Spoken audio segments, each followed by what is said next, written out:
P দিয়ে খুব সহজভাবে একটি ড্রয়িং করা যায় সেটাই কিন্তু আজকে আমি শেখাচ্ছি। আজকে যে পি দিয়ে যে জিনিসটা আমি ড্রয়িং করব সেটা কিন্তু বরফের দেশে থাকে। বুঝতে পারছেন কার কথা আমি বলছি? বেশিরভাগ বন্ধুরাই আশা করি বুঝে গেছেন যে আমি কি বলতে চাইছি, তাই না? পি দিয়ে দেখুন কত সহজভাবে কিন্তু ড্রয়িংটা হবে। এটার জন্য কিন্তু ভিডিওটা দেখতে হবে, তাহলেই কিন্তু শিখতে পারবেন বা বুঝতে পারবেন যেটা আমি কি করছি।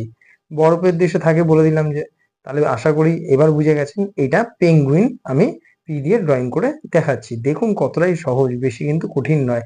আপনারাও প্র্যাকটিস করুন, করে আমাকে কমেন্টে জানান কেমন হলো আপনাদের ড্রয়িংটা। আমি কিন্তু অতি অবশ্যই আপনার জন্য অপেক্ষা করব।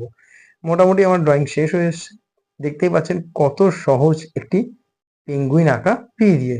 যদি চ্যানেলটা ভালো লাগে অতি অবশ্যই সাবস্ক্রাইব করুন, কমেন্ট করে জানাবেন কেমন লাগলো, আর অতি অবশ্যই লাইক দেবেন। পি দিয়ে খুব সহজভাবে একটি ড্রয়িং করা যায় সেটাই কিন্তু আজকে আমি শেখাচ্ছি। আজকে যে পি দিয়ে যে জিনিসটা আমি ড্রয়িং করব সেটা কিন্তু বরফের দেশে থাকে। বুঝতে পারছেন কার কথা আমি বলছি? বেশিরভাগ বন্ধুরাই আশা করি বুঝে গেছেন যে আমি কি বলতে চাইছি, তাই না? পি দিয়ে দেখুন কত সহজভাবে কিন্তু ড্রয়িংটা হবে। এটার জন্য কিন্তু ভিডিওটা দেখতে হবে, তাহলেই কিন্তু শিখতে পারবেন বা বুঝতে পারবেন যেটা আমি কি করছি। বরফের দেশে থাকে বলে দিলাম যে, তাহলে আশা করি এবার বুঝে গেছেন এটা পেঙ্গুইন আমি পি দিয়ে ড্রয়িং করে দেখাচ্ছি। দেখুন কতটাই সহজ, বেশি কিন্তু কঠিন নয়। আপনারাও প্র্যাকটিস করুন, করে আমাকে কমেন্টে জানান কেমন হলো আপনাদের ড্রয়িংটা। আমি কিন্তু অতি অবশ্যই আপনার জন্য অপেক্ষা করব। মোটামুটি আমার ড্রয়িং শেষ হয়ে এসছে।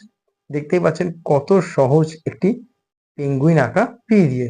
যদি চ্যানেলটা ভালো লাগে অতি অবশ্যই সাবস্ক্রাইব করুন, কমেন্ট করে জানাবেন কেমন লাগলো, আর অতি অবশ্যই লাইক দেবেন।